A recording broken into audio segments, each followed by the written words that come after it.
많은 분들이 이렇게 말씀하십니다. 이건 몸에 좋다고 해서 거의 매일 먹고 있어요. 사실 이 말 자체는 틀린 말이 아닙니다. 문제는 그 다음입니다. 몸에 좋다는 이유만으로 내 몸 상태는 생각하지 않고 습관처럼 계속 먹고 있는 경우가 생각보다 훨씬 많다는 점입니다. 특히 나이가 들수록 몸은 예전처럼 버텨주지 않습니다. 그래서 젊을 때는 괜찮았던 식습관도 어느 순간부터는 몸을 서서히 힘들게 만들 수 있습니다. 오늘은 우리가 매일 먹고 있지만 의외로 건강을 망치고 있을 수 있는 식습관 7가지를 차분하게 하나씩 말씀드리겠습니다. 첫 번째, 아침에 공복으로 과일부터 드시는 습관입니다. 아침에 일어나자마자 사과 하나, 바나나 하나부터 드시는 분들 정말 많습니다. 과일은 비타민도 많고 몸에 좋다고 알려져 있어서 아침 식사 대신 드시는 경우도 많습니다. 하지만 공복 상태에서는 위와 장이 매우 예민해져 있습니다. 이때 과일의 산 성분과 당분이 들어오면 속이 쓰리거나 더부룩함을 느끼기 쉽습니다. 특히 위가 약한 분들, 아침에 속이 불편한 분들께는 공복 과일이 오히려 독이 될 수 있습니다. 아침에는 과일을 나중에 드시고 따뜻한 물이나 밥, 달걀처럼 부담 없는 음식부터 드시는 게 좋습니다. 두 번째, 국이나 찌개에 국물까지 다 드시는 습관입니다. 식사할 때 국물 없으면 밥이 안 넘어간다고 느끼시는 분들도 많습니다. 그래서 국이나 찌개를 드실 때 국물까지 깨끗이 비우는 경우가 많습니다.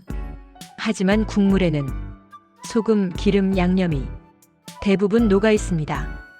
국물까지 계속 드시게 되면 자도 모르게 염분 섭취가 늘어나고 혈압이나 신장에 부담이 쌓일 수 있습니다.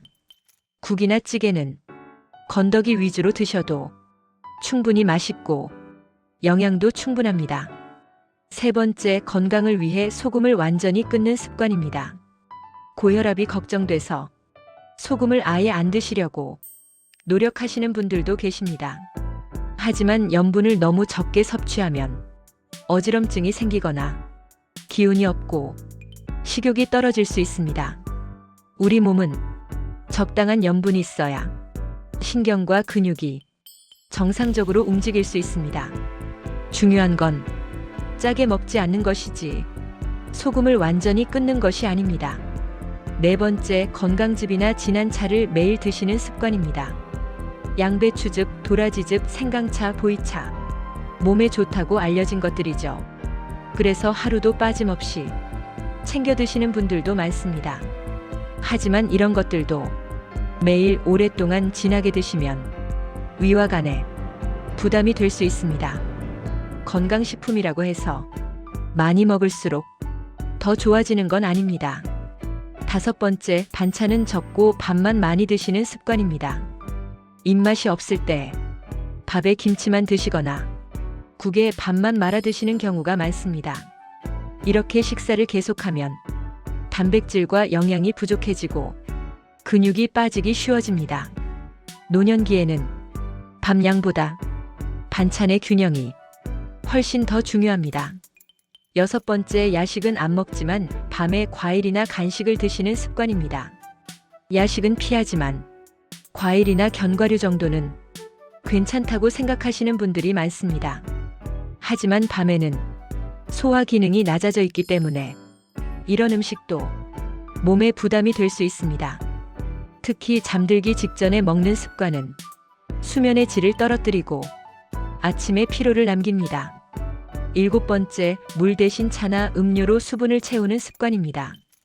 보리차, 옥수수차, 둥글레차도 계속 마시다 보면 오히려 속을 차게 하거나 위장을 자극할 수 있습니다. 수분 보충의 기본은 역시 맹물입니다. 차는 물을 대신하는 것이 아니라 물을 보완하는 역할로 드시는 것이 좋습니다. 오늘 말씀드린 내용은 모두 당장 끊으라는 이야기가 아닙니다. 조금 줄이고 조금 조절하고 조금만 바꾸자는 이야기입니다. 몸은 늘 신호를 보냅니다.